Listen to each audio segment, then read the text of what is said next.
Observers from various countries have said the China International Fair for Trade and Services, currently underway in Beijing, is an ideal platform for boosting international exchanges in service trade. This year's SIFT is one of the world's largest and most comprehensive fairs for trade and services, kicked off on Saturday and will last until Wednesday.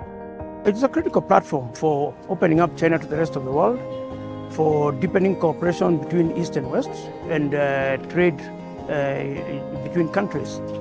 It's also a platform for furthering green transformation in the world. This year is bigger and better than I have ever seen, which is why we're really excited to be country of honour at SIFTIS, because the UK and China are both really important countries when it comes to services trade around the world. And we think that the SIFTIS is the ideal platform to showcase the full range of areas where the UK and China can work more in services trade, whether that's financial and professional services, healthcare services, environmental services, technology services, the full range.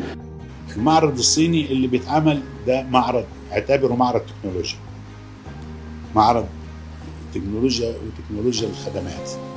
فإن ده معرض مهم جدا لأنه بيروج للإنتاج النظيف والإنتاج اللي بيؤدي إلى زيادة التجارة العالمية، وزيادة التجارة العالمية في الخدمات.